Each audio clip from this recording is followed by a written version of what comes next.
Hello again, Bernie Miklasz with you. Good to be back on this Monday. I hope you had a great weekend. And here we go with another week here on the Bernie Miklasz Show. Well, over the weekend and into Monday morning, the Cardinals announced another round of spring training reductions that left 28 players still competing for the 26 roster spots for opening day, which is on March 27th. And I have to tell you, the roster shaping process is pretty boring, really. I mean, I'm not looking to be negative. I'm just saying it's pretty boring. There's not a lot of drama whatsoever in these roster decisions. And I'm talking about the kind of decisions where you're watching these spirited battles for starting positions and places in the rotation where there's some stuff up for grabs that could, at least build some excitement and some anticipation, some enthusiasm for the regular season. But I don't see it because it's a pretty quiet, pretty dull spring training in terms of building enthusiasm for the regular season. The only intriguing situation still in play, I think, is the center field spot, and I'm not even sure about that. I'll talk about it here in a little bit. But for now, let me throw this in just in case you missed it over the weekend. In their freshest roster projections, the athletic baseball writer Katie Wu and Derek Gould of STL Today each had Michael Ciani starting in center field and Victor Scott not starting in center field, with Wu going as far as saying that her forecast would have Scott going back to Memphis, AAA. And I think Gould said the same thing. And I apologize if I forgot to double check that. Anyway, so what would we make that? Well, first of all, I think a decent percentage of Cardinals fans were willing to get behind a reset runway season, give it a chance, keep an open mind, this and that. But if Victor Scott and starting pitcher candidate Michael McGreevy, two talented young guys, open the year at AAA, there's going to be a sameness to this 2025 roster at the start of the regular season, and that's not very exciting. Paul Goldschmidt, starting pitchers Lance Lynn and Kyle Gibson, and reliever Andrew Kittredge are gone from the 2024 team. But those four individuals combined for only 4.2 wins above replacement in 24. That's not much for four guys. And it's not like the Cardinals brought in multiple established talents, major league talents, into their organization to fill those voids. That hasn't happened except for one relief pitcher. Moving Wilson Contreras to first base makes sense because his bat will be in the lineup more frequently. He won't be getting as hurt as he was behind home plate. And more at-bats for Contreras is a really big deal because we're talking about a guy over the last two seasons combined, if we're talking about a minimum of 850 plate appearances over those two seasons, Wilson Contreras was the 10th best right-handed hitter in the majors and the fourth best right-handed hitter in the National League. In his two seasons as a Cardinal, Contreras has been 33% above league average offensively. So I'm all in favor of getting him a lot more at-bats, and he'll get those as a first baseman. Some people disagree. I'm not sure why, but whatever. I kind of like somebody who's, 33% above league average offensively. I kind of think that's a good thing for a Cardinals team that's doesn't have much of an offense. Pardon my sarcasm. I had to work in a little of that. See, if I don't get a sarcasm workout, I get rusty. Thank you for your patience. All right, and by moving Contreras to first base, it'll lead to more at-bats for catcher Ivan Herrera, who had just 259 plate appearances last year. Listen, this matters too because among players that had at least 250 plate appearances in 2024, Herrera led the Cardinals with a 301 batting average, and he ranked second to Contreras in on-base percentage, slugging, and OPS. But what we don't know is how manager Ali Marmol will divvy up the at-bats at the catcher position between Herrera and Pages. So I do know this too. No need for you to tell me this, and I appreciate when you tell me things and set me straight on stuff, but this is one that I can figure out on my own. The 2025 roster can and will evolve during the regular season, and I'm well aware of it because at some point we'll see Quinn Matthews, the lefty pitching prospect, and Michael McGreevy. We'll see them starting games, and it could be sooner if the Cardinals make room for McGreevy by using a six-man rotation. About the six-man rotation, somebody took that and ran with it after Ollie Marmol was asked about a six-man rotation, and he didn't shoot it down, but he didn't commit to it. It really was mostly nothing. And of course, social media is going absolutely bananas because that's why social media exists for the most part, so people can go totally nuts on everything. Um, well, not everything. There's a lot of nice people in there too. But anyway, so everyone right away is just buzzing and losing their minds over the possibility of a six-man rotation with McGreevy. All right, okay. All right. If they are genuine, if they're having any serious discussions at all about a six-man rotation, if they are genuinely considering it, and if they are genuine in terms of doing it, well, I would like that, because at least it would be something different. It would be a radical departure from the Cardinals' outdated ways. I mean, even if Marmol says the Cardinals are going to go with six starting pitchers instead of five, I'm going to have to see it because I simply don't trust them to validate their words by backing those words up with action.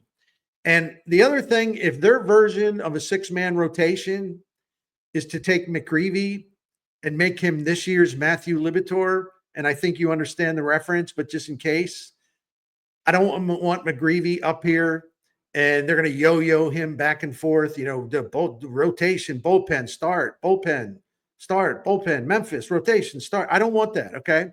He's either a starter or he's not. And if he's going to be a starter, put him down in Memphis to get ready if you're not going to make room for him. But we don't need another one of these stupid yo-yo situations, all right? So that, to me, would not be a six-man rotation if they're trying to sell it as such. Well, McGreevy's going to start some games and he'll work out of the bullpen. See, he'll do both. That's not a six-man rotation. It's a five-man rotation, and then using a guy like McGreevy on to make spot starts, which aren't fair to him and really don't help the team. Spot starts where he can go 2 or 3 innings and that's it. Stupid. Not interested in that. So at this point, putting that little thing aside until there's more reasons to believe that they're actually seriously considering a six-man rotation. Okay, we'll put that aside. At this point, we can only talk about the roster the Cardinals are likely to open the season with. And as I said in a recent video, here I go again, repeating my own material. Ain't a reset season. It's a rewind season, or if you prefer something new, even though it's not a new phrase, I haven't used it. This is a run it back season because that's basically what they're doing. They're running back the same team, most of it that they had last year. And that's actually among the reasons high on the list of why there's been a drag on ticket sales and just general enthusiasm. See, Cardinals fans are great fans. This is a hell of a baseball town. As I mentioned before, even last year, coming off a 91 loss record in 2023, they still sold more tickets to home games than all but 6 teams in the major leagues, and they sold more tickets to home games than 7 teams that made the playoffs. It's a great baseball audience. It's a great market, but I think fans want something to believe in. They want to be motivated. They want to be inspired. And instead of doing things to raise the enthusiasm level among the customers, they tell this stuff to the customers and then they don't follow up on it. That's just no way to maintain a loyal fan base where your fans really feel good about supporting you. But the Cardinals are going to Cardinal. I mean, it's as simple as that. So it would help in terms of the enthusiasm. It would help if Victor Scott, at least some extent, won the center field job. But if he doesn't, then the Cardinals will be caught in yet another fib. What do I mean by fib? Because if Michael Ciani wins the starting job, then this never was a competition between Ciani and Scott. And so why would we call it a competition? Why would they call it a competition when they were planning to go with Ciani all along? If this was indeed a legitimate competition in center field, there's clearly an obvious winner. Through Sunday, Scott was batting .355 with an OPS over 1,000. Ciani was batting .114 with an OPS of .339. Now, No need to remind me of this because I know, of course, Siani is better than Scott defensively. He is. That's an established fact, and we all know it. But that's the point. We already knew that, right? So, how can it be a competition if the team, in favoring the better defensive center fielder, completely disregards the big difference between these two players offensively? How is that a competition? You go into the quote competition, we all recognize Siani's the better player defensively, but he can't hit.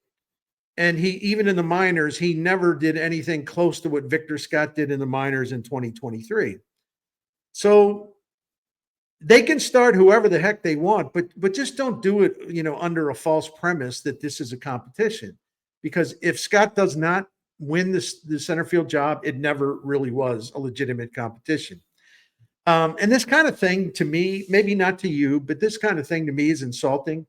The Cardinals must believe that their fans and a lot of the media people are stupid. I mean, and obviously that's not the case. Not stupid. In fact, everyone's on to their act, but yet they keep trying to do the same thing over and over again. Oh, they'll fall for it. Yeah, okay. I don't think so. Now, listen, there's a case to be made for Victor Scott having a little more time at Memphis. For example, I wouldn't rip that decision if the Cardinals decided to go with an outfield that has Brendan Donovan in left, Lars Nootbaar in center, and Jordan Walker in right. Because it would be a waste in that situation. It would be kind of a waste to have Scott sitting on the major league bench, kind of hoping for reps, hoping for at bats. Be better if he plays every day in Memphis. But this all depends on Marmol's choice for a starting center fielder. If it's Nootbaar, then it's a lot more understandable to, in a corresponding move, to put Victor Scott in the minor leagues to begin the season. Okay, if Nootbaar's in center, it's an understandable situation to have him in center, Donovan in left, Siani is the fourth outfielder, Walker in right. Yeah, because that would give you your best offense at the start of the season among your outfielders, at least I think. But if Scott is sent to Memphis because Marmol wants to start Siani in center, well, that's a terrible reason to send Victor Scott back to Memphis. So, again, if it's for the right reason, I'm fine with it. If it's for the wrong reason, I find it unacceptable. Scott isn't a fully developed player, and I know that too. Although he improved late, last season in Memphis after Ryan Ludwig worked with him.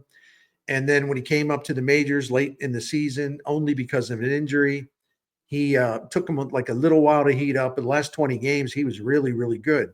But he is still rounding out his game offensively and defensively. But Victor Scott also has so much talent and potential. The Cardinals should be able to live with some inconsistency from him because the eventual payoff should be significant. And this is what I mean about what is the point of 2025. They're not going all in to win. They've added one major league relief pitcher since last season. That's it. So if you want to tell me they're okay, what I would even use the phrase, if they were serious about this, it's like, well, 2025 is building a bridge to 2026. I'll give them a slogan if they're serious about it. And here's what I mean if they're serious about it. And, the more Scott plays at the big league level in 2025, it means to me he'll be better prepared for the majors and to take over for sure in 2026. Because I think it's really important to keep 2026 in mind. In a roster decision, that kind of roster decision, when you're keeping 2026 on mind, you're looking at 2025 and 2026 together. I would always give the benefit of the doubt to a young talent like Scott because he can grow. And then he could be a much better player when 2026 rolls around. It's like Mason Wynn got a shot at the majors late in this 23 season. He was terrible, but that experience helped him a lot. I think Victor Scott's a lot more mature than he was his first time around and more ready to handle the jump to the major leagues. I could be wrong, but I'm saying I would give him the benefit of the doubt because I see 2025 as something that is inseparable from what the concerns or what the priority objective should be for 2026. If young guys play a lot in 2025, they'll have more of a chance of success in 2026, and the Cardinals might have more of a chance to win in 2026. And again, I'm not saying this is a done deal with Scott going to Memphis for sure. But I'll say this: if Scott wins the Cardinal center field gig, at least there was some truth to the competition narrative. And I'm happy to say that in advance, right? We shouldn't rule out the possibility of Nootbaar playing more than anticipated in center field, even though he only appeared in 4 games there this spring, which was a lot less than Scott and Ciani have. When and if Nootbaar is used in center, that makes it easy to place Donovan in left field, station Nolan Gorman at second base, and have a much higher number of designated hitter at bats for Alec Burleson. See, this alignment would optimize the team's potential offensively, but I'm not sure if Marmol is keen on the idea of playing Newton center instead of left field. Then again, this is a manager who wants a dude with a 290 leadoff on base percentage, next to worst in the majors last season, still batting first in the lineup. So I don't know why I would kind of like waste time trying to make an attempt to understand the logic here, but I digress. Again, in my opinion, 2025 should be used to try out new things, different things. If not now, then when? And the irony is using a legitimate six-man rotation, and prioritizing the offense and lineup decisions wouldn't make the Cardinals worse as a team. If anything, it would make the Cardinals better as a team because they would be getting more use out of talented players this way, especially when it comes to the offense, right? And especially if it means giving McGreevy a chance to grow as a starting pitcher. The thing of it is, though, if the Cardinals are so set in their ways, as I mentioned, if they're unwilling to try new things and different things and creative things, if they're incapable of grasping how baseball has changed, and if they continue to basically allow themselves to slip behind even more the industry standards, I think Chaim Bloom actually will be able to look at that and figure out what he's going to have to do to move this thing forward. And if Bloom wants to keep Marmol as a manager, then Marmol's going to have to open his mind to more creative ideas, better lineup construction, and putting a priority on using the most talented players and pitchers as much as possible, especially in a season like this where you're trying to find out about young, talented pitchers and hitters. Again, talking a good game, always talking a good game, the Cardinals, but then they fail to execute it because they don't even try. And because of that, it's really difficult to believe what the Cardinals tell us because the Cardinals amazingly still don't seem to understand why so many fans, and this fan base is exceptional, still don't understand why so many in the fan base are unhappy, disillusioned, skeptical about everything. The Cardinals have been squandering the fans' trust for way too long, and they still haven't figured that out, that there's going to be repercussions. It just amazes me how tone deaf they are. So anyway, as things stand right now, the only newcomers to the 26-man roster would be the reliever, Phil Maton, and the utility man, Jose Barrero. The outfield, the same. The infielders, the same, except for Contreras taking over at first base. Designated hitter to be determined, but you're going to see a lot of Luke and Baker against lefty starters and Nolan Gorman or Burleson versus right-handed starters. The catchers, same 2 guys that handled the position for a combined 112 starts last year. The bench, well, Barrero is a newbie, and Baker will be more prominent. And then some days you'll see Burleson on the bench to be used against right-handed relievers like late in games and things like that. The relievers pretty much the same. Now that Nick Anderson has been reassigned to the minors, basically their bullpen is set for the season. The only meaningful change from last year is Maton taking the Kittredge spot. So here's what the Cardinals are doing. They're repackaging the 2024 team, and they're just putting a different wrapper on it that says 2025. Pretty much the same team, different wrapper, 2025. Sure, we'll see Gorman and Walker get a lot more at bats than what they had combined last year, and that should be the case. It makes sense to do that. But really, that's pretty much the extent of the runway. So, what is the plan? Well, we know it's not to go all in, but it's also not fully committed to developing young players and giving them that runway. Here's what I think the plan is, and it's not much of a plan at all. Mozeliak and Marmol will cross their fingers. They will knock on wood. They'll carry a rabbit's foot. They'll maybe search the outfield grass for four-leaf clovers. I used to find them as a kid, those four-leaf clovers. But anyway, yeah, Ali and Mo will be knocking on that wood and carrying rabbit's foot, searching for four-leaf clovers out in the grass, all while hoping that the same players from 2024 will be different and better in 2025. Is it possible? Yeah, because just about anything is possible. But that's not the point. The point is going into a season wishing for a sequence of pleasant surprises isn't ideal.